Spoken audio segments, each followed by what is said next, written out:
I imagine that right now you're feeling a bit like Alice, tumbling down the rabbit hole. You could say that. I can see it in your eyes. You have the look of a man who accepts what he sees because he's expecting to wake up. Ironically, this is not far from the truth. Do you believe in hacks, Cabral? No. Why not? Because I don't like the idea that I'm not in control of my matches. I know exactly what you mean. Let me tell you why you're here. You're here because you know something. What you know, you can't explain, but you feel it. You felt it this entire season, that there's something wrong with this bracket.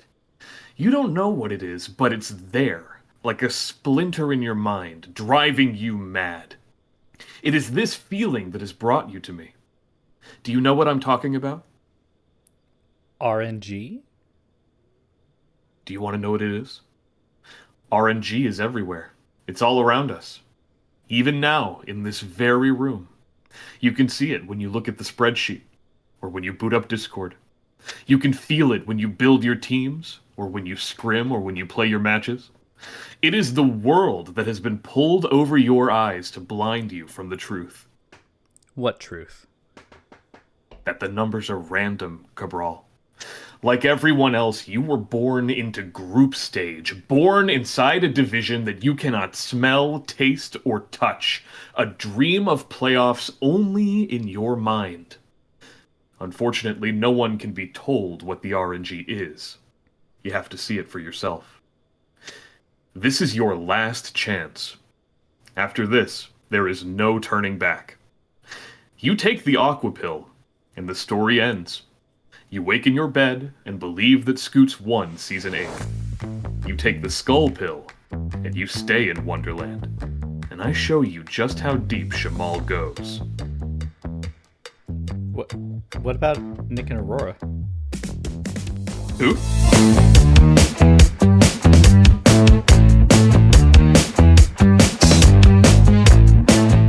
Hello, everybody! Welcome back to Double Dip Draft Finals. We are here, the final four matches. I'm Cabral, coach of the Seeking Aegis Slashers. Joining me, Spood, coach of the Southtown Sand Slashers. Wee-hoo! What a crazy top four we're doing, huh?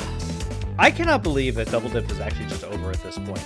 It's like, when you start this whole thing, you're like, it's 7 weeks of play, and then it's finals or whatever. You're like, that sounds like forever. It's gone. That's it. We're done. No more. There's a real time distortion effect because, like, on the other side of it, when it's all over, you're like, that was pretty quick and easy. It's kind of over. I'm pretty excited for the next season. When you're in it, it stretches to infinity. It just feels like it's never going to end, and you've been doing it for your entire life. Yeah, absolutely the case.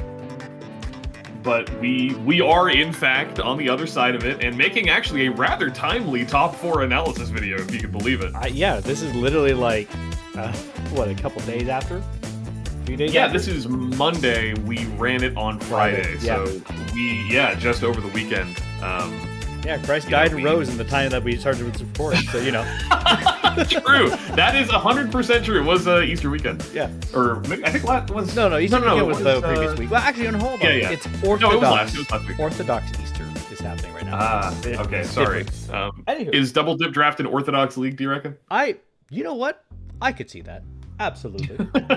But we have our final four matches, our final four players here. They have prepped. You've probably all seen the live stream at this point, so this is probably going to be fairly brief and curt. You were there with us doing our live analysis. Now we're going to break down the matches a little more, talk about some of the numbers that happened and some of the roles of some of the plays. And then we're probably going to do a bit of a send-off and talk about any potential future outlooks. We don't have any really, but if there's anything to talk about for the future stuff with Double Dip, we're going to let you know at the end of this video, but not too much at this point to go off of on that. Well, I'll tell you how we're going to begin the video, and that is with our first of the two semifinals matches. That is going to be between Aurora, coach of the Hoensbroek Haunters, and Scoots, coach of the Portland Palafins. Scoots, undefeated. As expected. Undefeated, explosive season, the greatest, win-loss diff record out of division ever in Double Dip Draft history. And he's fighting Aurora, who at this time, they have literally, I think, a dead even 50-50 win-loss, like, head-to-head. Ooh, so we get to see someone take home their first, like, diff win over the other one, I think is kind of how someone's going to get an advantage. There we this go. will end up moving it away from a neutral match. This is, a kind of an interesting story, because Aurora is somebody who has been scrapping since week 2 when she started off on that rough 0-2. To have made it all the way into top 4 semifinals, like, that is ridiculous. Yeah. Aurora, certainly the player who struggled the most on the way here, compared to Scoots, who is the person who had what looked like the easiest ride. I do love the aspect of us talking about early in the season that Naganadale had been banned, we unbanned it this season, and how, like, powerful, scary it is. And then as we've gone through the season, as we heard in the live videos, Naganadale has not been all that it's cracked up to be. It seems like it's a great Pokemon. I do believe in Naganadel, and I know that there are rationale behind other leagues banning it or doing, like legalizing it with like a conditional, is Nasty Plot banned or whatever. In this sense, I think it ended up looking a lot like Landorus Incarnate kind of looked last season to me, which was that it was a really great Pokemon that was like not pulling its weight as your premier, like, maximum point Pokemon. Yeah. But we have other Pokemon, though, that have absolutely pulled their weight. Pangoro over there, I think, has actually been a really standout Pokemon on Aurora scene this whole season. With Terra Advantage, it has done some really cool stuff. Pangoro is just so difficult to kill, even at the best of times, and it just does so much damage. And, that slow speed, like, if you just patch it up with a good defensive Terra, Bullet Punch plus, strong knockoff, and you've got, like, scrappy options and things like that, Pangoro is just a really fantastic Pokemon and has really, I think, shone quite brightly. Oh, yeah. I think I absolutely agree with that. We also see Oricorio here, the kill leader of the entire season, with a Ground Terra, and I think that actually goes pretty good into majority of Aurora's team, actually. It can get Air Slash as well. It can Revelation Dance while it's still in its electric form, too. And overall looks a little menacing towards Aurora if Aurora's not careful with that.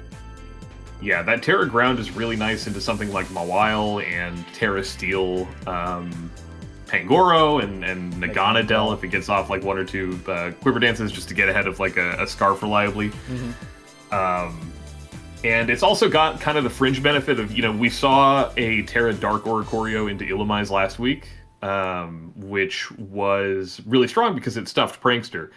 In this case, it doesn't stuff Prankster from Volbeat in the same way, but it does at least prevent it from getting Thunderwaved. Although I guess that is true of its non-Terra'd electric typing as well. But still, you don't lose that immunity when you Terra. So maybe you're trading that better offensive coverage for, marginally less, splashability into something like Volbeat. Yeah, but I think with that being said, with these two being really good players, us being in the finals, I am very curious to see, well, we've already seen, to see again how we get them to where they get to in the finals bracket itself. Who's going to third? Rerun! And to first.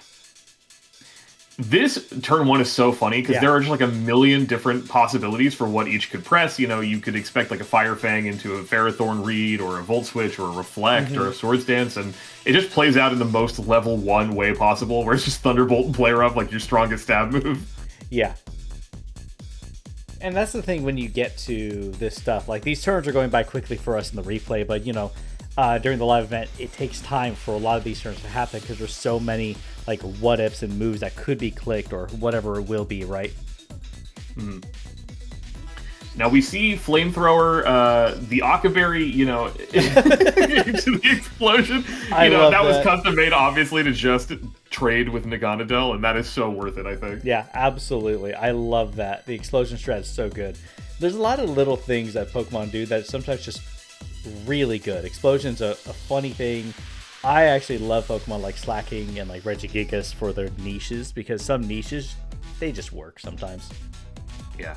Also worth noting that Mega Mawile definitely had a little bit of speed on it just so that it could outrun that Clefable. Yeah. Because normally you don't see, people generally just don't even bother running any speed investment, but obviously this is draft, you're going to sort of have these thresholds that you're more interested in creeping. And Aurora does outrun and one-shot that Clefable. Yeah. This Tailwind also has been putting on a ton of pressure. Scoots does predict the steel coverage move and does go into Oricorio. Yeah. This Revelation Dance Ground doesn't actually kill. Just a classic moment from this. Yeah, I don't know the roll on that, but man, 2% to live on's crazy. Yeah, that I don't think that was necessarily a roll, or it didn't look especially favored, but it's just Pangoro's just so bulky, man. There's so many Pokemon that I'm excited in the next season if we do something with even Gen 10 or even just going back into Nat decks. I would like to draft that I've just seen people play with. Yeah. We saw a very interesting interaction there where after the Tailwind, the Volbeat U-turn still went last. It's a lagging tail with Prankster. So its priority moves are the status moves, but it'll always go last on U-turn with its attacking move. Which puts Drapion in kind of an awkward position behind a sub in front of Swampert, and Scoots actually just elects to not even trade an Earthquake damage or whatever. He just goes right hard into Mega Latias. Yeah. Try and take back some momentum. And we are seeing the opposite of momentum right now. This thing has slowed to a crawl. These Mystical Fires are great to cover a potential Mawile hard switch in. Yeah. But they're also making these Shadow Balls do negligible damage. They're also not getting any special defense drops. So no, we've hit 4 or 5 of these at this point. Yeah, these Shadow Balls are just not really doing much, but you also just don't want to, if you're Aurora, you don't want to hard swap, say that she had gone into Mawile there and got boinked by the Mystical Fire, then that makes her endgame a lot tougher. Yeah. We do see Custat bury Destiny Bond, but there's not really any reason for Scoots to attack that turn, Yeah. He's already been whittled down pretty severely. At that point, I think he was a little over half, but you might as well just keep hitting recover because you're not going to be worried about the PP too much at the end of the game. It's better having more health than that. And at this point, with Taunt still being there, cannot even recover in front of this thing, and Tailwind goes right back up, meaning everything now faster than this.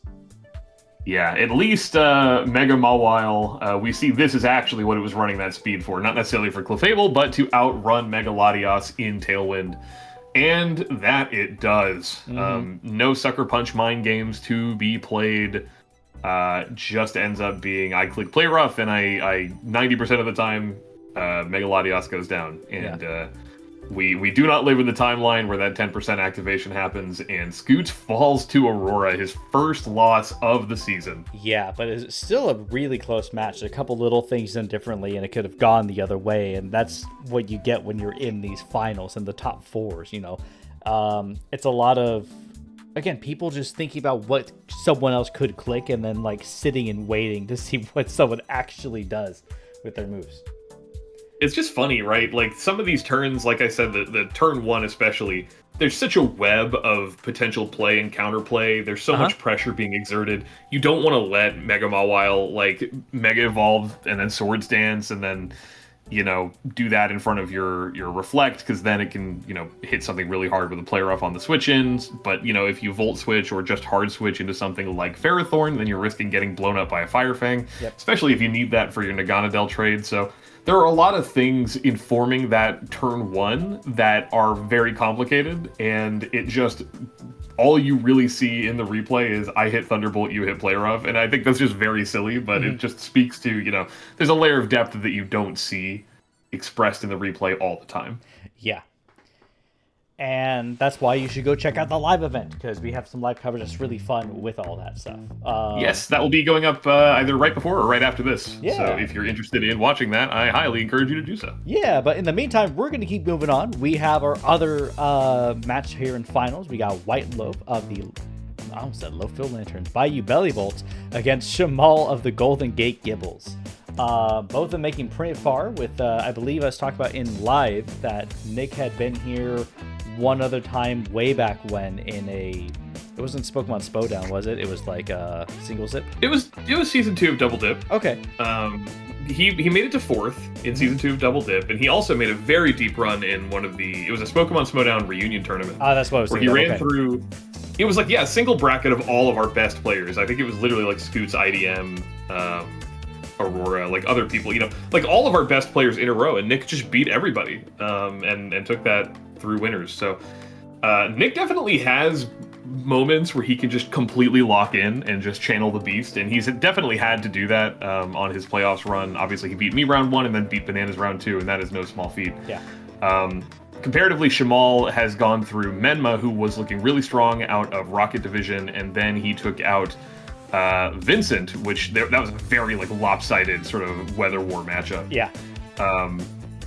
So we're gonna basically just have to see here if White Love can handle the Rain team, or if Shamal gets kind of an easy street right into grand finals, because he's making a very, very deep run, very reminiscent of like a Love and Sky or a Bananas from season 6. Oh yeah. Where just someone's first season, they just go absolutely hamburgers nuts. Oh yeah. We get Electrode start, and then we have Pelipper 2, and I mean, a Thunderbolt Volt Switch is so free here. There's not a single ground type on Shamal's team, and there's the Volt Switch. Yeah. Makes sense to go Arch. Archeolodon is really bulky and tanky. It takes electric moves really well. It sure does click Body Press into this thing every single time. Yeah, that's kind of the thing about it, is that the Electrode is Terra fighting, and Archeolodon is pretty specially frail. So you are threatening that. The Volt Switch does cover basically everything, and you don't even really lose positioning if he does go into Archeolodon, which is what happened. Yeah. Nick effectively concedes, like, I'm just going to trade Ting Lu for damage on Archeolodon. Yeah, here we get a Thunder just almost knocking this out, but not quite there. Don't know if that's a roll. Probably not. And then we get an immediate just like, raw switch out into Fortress, taking a Draco to the face. Yeah, I think that's kind of an interesting switch, because we've seen, obviously, the Volt Switch on it. I think he was just, like, overly afraid of something like a Choice Scarf being on Archeolodon, which is something that has been seen in some scrims. It's been sort of a theory crafted thing, because it's got like a pretty respectable speed stat. But ultimately, yeah, Nick loses his sturdy for no real benefit and ends up having to sack the Fortress pretty early. Yeah. Here at this point, we do see a critical hit Sucker Punch, which is crazy. And then we, of course, Surging Strikes will just, in the rain, take anything out, really. Yeah, the only thing that's like scary is potential Ludicolo switch in, and even then, like, you still got this thing in the back. That crit does matter. Yeah, that thing doesn't die in one shot. I don't know if it was scarfed or what its deal was necessarily, but the reason we don't know that is because the crit brought it right over. Because that thing, modest like max attack, max special attack life orb would still never one shot it without a crit. Yeah. Here we get an Avalanche dropping this down and just taking out Ludicolo. And at this point, Shamal has to still deal with Electrode. And yes, Barraskewda's in the back, but with Rocks and Poison, that's kind of nice to have. Confusion. Yeah, Confusion, and then, of course, you get the self-hit, looking very reminiscent of one of Shamal's earlier games into Not Pimp, where he got that twice, where the Hurricane just instantly got a Confusion and then a Confusion into self-hit. Yeah. And that is unfortunate for sort of multiple reasons, because obviously not only do you lose your Glastrier, but that also, like, the rain turn situation was really awkward there for Shamal at the end, because there were only 2 left. So if Tornadus had been KO'd at that time, then basically, best case scenario for Shamal, you'd have to see like a flip turn back into Pelipper or something. And the rain just wasn't going to come back up in an optimal way. But because Tornadus finds that extra turn, it ends up being that the rain is gone by the time that Pelipper wants to come back in. And because there's no sash, there's no way for Nick to stop Barraskewda outside of rain. Yeah.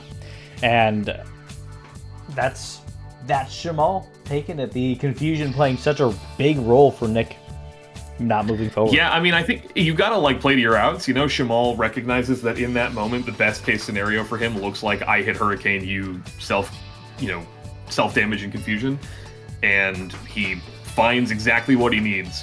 And unfortunate for Nick, his run ends to this team. Barraskewda just too overwhelming. Yep. He gave up too much early. If he had retained, his Fortress, for example, if he had Sturdy at the end, we could have seen this play out in a different way. Maybe if he had like that Scarf Salamence, or again, just was able to burn one more of those turns by at least just taking a second Hurricane. Yeah. Maybe we could have seen this go differently, but basically at every turn, White Love was disadvantaged by the RNG. Yeah.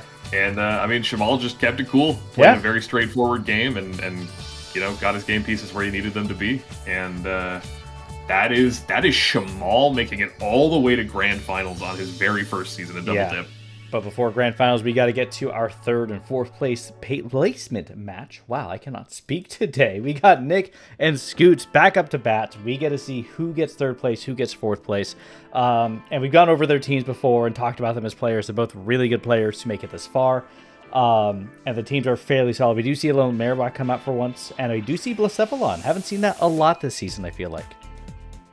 Yeah, Blacephalon's one of those Pokemon that's very centralizing, so like if your team loses hard to it, you need to have a ton of counters, and then if a ton of counters threaten Blacephalon, you're kind of less likely to want to bring it. It looks pretty good into Scoots' team. The only thing is, some Clefable variants and maybe like an overly bulky like Drapion. Basically, we see this Marowak kind of serves as an impromptu ground type, at least as far as stuffing a volt-switching Electrode, because it has access to Lightning Rod. Yeah. Yes, it does. Again, the game plan looks pretty straightforward here. I would say that, Whiteloaf is trying to set up for some kind of Blacephalon or Urshifu endgame. And to that end, he's going to want to get up a lot of hazards. He's going to want to play a fairly defensive game. That Florges has come like specs before. Looks like a pretty decent bring into this team as well. Yeah. And I think honestly we should just get watching. We should just see what happens. Let's jump right in. Let's jump right in. We see Mother come out, and we see Big Cleffa also immediately going to Drapion. There's the Moonblast. Still doing 40% of this thing. Yep. It's good damage. Florges is just honestly like pretty threatening. It's bulky enough that you can't just one-shot it reliably with most things. Yeah. Hello, Bingus. Yeah, he wants to go out. Here, you take care of this. All right. Get a Rapid Spin, getting rid of the rocks, but then we get an immediate Whirlwind. So we go back into Quaquaval. We give Ruination, taking out half its health. A little rough there. Aquastep coming in, though. We get a nice boost in speed for Scoots. Earthquake not knocking this out. Surviving on 2. And then this thing surviving on 4. Unsure of the rolls on that, but kind of unfortunate because Quaquaval was looking really scary. It is completely possible, though, that Urshifu has a Sucker Punch, but I'm not 100% sure. Ruination also bringing down Latios to... I don't believe that Rapid Strike gets Sucker Punch. Oh, it does not? I think that's just a single strike. Single strike, yeah. Oh, interesting. Okay. Rocks back up over on Nick's side, taking a huge heavy slam and not knocking out Clefable, which is crazy. We do get our timer. You can't see it right now, but a timer does kick off. We talked about that during the live event. Yeah, that was the server actually went down for maintenance so they could put up the champions ladder, and they decided to do that just midway through our semifinals, or our bronze match, I should say. So better that it happened here than in grand finals, but definitely inconvenient timing anyway. Yeah, Psychic not quite enough to knock this out. Yeah, and at this point, Scoots' team is pretty chipped down. The only thing he has that's high health is the Oricorio, so he is forced to bring it out. Yeah. It does end up living the Shadow Ball, and does not miss the Air Slash, so that trade works, but at this point now, Scoots has lost so much momentum that actually this Terra Ghost Electrode kind of cleans, right? It really does, because it comes in here and it just knocks us out, especially with the crit. Yeah, the crit helped a lot. Yep, and this thing already beat down to 36%. It's gone. And at that point, Nick, with 4 Pokemon left, takes the bronze. Scoots getting 4th place this season. Yeah, unfortunate for Scoots, man. Undefeated all season, all the way up into the top 4, and then once again, just getting back-to-back elimed in the top 4 stream. Yeah. That's always so tough. Scoots is such a good player, and definitely that crit didn't help, but at this point, Whiteloaf had already built up a decent amount of momentum. He still had a decent amount of tools to work with between like his Florges and his Glastrier, so honestly, yeah, at this point, the crit served more to, I think, expedite than anything. Yeah. But that's the end of Scoots' season, then that's the end of Nick's season, which means we've got 1 match left. That's right, we see Aurora versus Shamal in the grand finals. Not the grand finals I would have guessed, I'm going to be honest with you. This is a remarkably deep run for Shamal. He brought the same team again. We don't really see much budging. He's got very comfortable with the Pelipper, Archaludon, King Gambit, Ludicolo, Barraskewda, Tornadus. Yeah. And you're seeing it again. I mean, it works, and really, right? if it ain't broke, don't fix it, right? Comparatively, Aurora has got a pretty interesting Cryogonal. Terra Fighting is kind of fun. Terra Electric Pangoro, obviously just to threaten some very, again, barely resisted Thunder Punches, and you really don't even want Archaludon to switch in on a Pangoro because anyway. you can also, it's likely faster than you, and it clicks a fighting type move. Well, Pangoro is definitely not faster. Again, Archaludon deceptively fast. It's like base 90 or something. Is it base or like 90? 95. I thought it was like base 80. Maybe it's 85. It's still faster than Pangoro. Pangoro is fairly slow. But we are aware of things like Naganadel Thunderbolt or Draco Meteor, depending on the scenario. Mega Mawile can put on a ton of pressure. Yeah, I can. Obviously, depending on the circumstance, like a bulky Zapdos could switch in, spread static, and potentially maybe some Rocky Helmet Chip or something. Conversely, if it's like full offense, I mean, it does have that base 100 speed. You can see it potentially running just raw Thunders and just trying to break as much of this team open as possible early on. Yeah, entirely possible. We also see Leavanny here, which, I don't know, maybe if Sun's here, you should see Chlorophyll. If there's other unique moves, I know it gets Triple Axle, I'm pretty sure. It does. It's a very unassuming Pokemon. I would say that like Sticky Webs is generally what you'd expect Leavanny to be doing, but it also... The thing about Sticky Webs into this team is, even though Shamal doesn't really run it that way very often, you could be risking a Defiant King Gambit, and that thing coming in at +2 is much scarier than it coming in with the 5 Fallen boost. True. So we'll see if Shamal brought the sauce or if Aurora is going pasta noodles tonight. We'll have to see what kind of pasta noodles. We do have a Leavanny start, and of course Flint Lockwood out again. Always getting that rain up. Yep. Electro Web. We see an Electro Web, a move I did not know this thing got, and definitely trying to just surprise the Pelipper. Doesn't end up happening. Weather Ball does a clean 41%. There's not really... Shamal basically just expecting that Leavanny's going to switch out and covers most things with just that Weather Ball. Yeah. Tornadus immediately comes back out. Does lose its boots, but I mean, that Regenerator is just bringing it right back up. Yep. But Aurora calls out the U-turn, or potentially the Weather Ball this time, and just goes for Electro Web again. But unfortunately, she still does not have good momentum in front of this thing when it's under Swift Swim. Yeah. Swift Swim is just wild. It's a great ability. Cryogonal comes in, and Aurora just goes right for the read. Terra Fighting, Terra Blast does a ton of damage into Archaludon, and she actually just does it again. Terra Blast cleans it up. She does not go for like a Freeze Dry to predict a switch out. Pelipper comes back in, and now Freeze Dry is mostly unresisted, except for King Gambit, which again doesn't want to eat a Terra Blast. And that Freeze Dry doing so much damage, it actually outruns the Tornadus and brings it down too. 2 Pokemon down. Cryogonal has done more in this one game than has done pretty much all season. Yep. Liquidation coming in though, and again the static pair, which is fantastic. Yep. We see Pangoro come out. We don't know necessarily what the set is on the Barraskewda at that time, but we do know that Life Orb Weather Ball only kills there 18% of the time. We did run that calc, and that is a very fortunate damage roll for Shamal. Again, keeping that tempo up, keeping the rain turns more or less where he wants them to be. We don't see static proccing here. He goes for the Aqua Jet just to make sure that he's faster. Yep. Intimidate being nice, though, to reduce a little bit. Like 34% with a reduction in attack is wild. Yeah.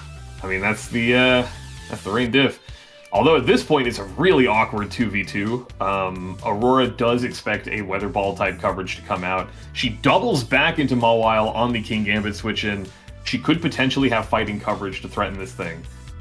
Pelipper comes out hard. Brick Break does not seal the deal. She basically has to be making almost every read correct if she wants to pull this off, whereas King Gambit and Pelipper, can put a lot of pressure. She does manage to get the Thunderbolt, and it does end up looking like Shamal has the King Gambit out, but we don't see a Sucker Punch. Instead, he positions with a Substitute. Mm-hmm. He goes for the Sucker Punch. It fails because she also has a Substitute. This King Gambit, again, Thunderbolt is popping the sub, but at this point, he's got the leftovers, which means that even if you're playing the Sucker Punch mind game perfectly and you're able to like waste 8 turns in front of it, the leftovers will just be a problem. And that Iron Head, also a damage roll, although it is Shamal favored. And he ends up having run enough speed to outrun the Jellicent, which by extension outran the Mawile set that Aurora brought, which seals the deal, and Shamal finishes the season as our winner. Well, congratulations to Shamal and everyone else. I mean, Aurora getting second, Nick getting third, Scoots getting fourth. Like, these are still the high-end placements for the whole season. That's our Season 8. That is Double Dip Draft. It's been a wild ride from beginning to end at this point. And what a fun season to be a part of. I think this is the most players we've had. 2, oddly, like, the most up and down season for like how playoffs was going to end up. When you look at some of the divisions, Rocket and Skull were a little wild. Parts of Magma were a little crazy too towards the end. Like, what a season. Yeah, that really did not go at all according to how we seeded it, how we expected things to shake out. Shamal with a real breakout performance. We had a couple of top runners like Claire and Vincent underperforming relative to where we expected them to land. Yep.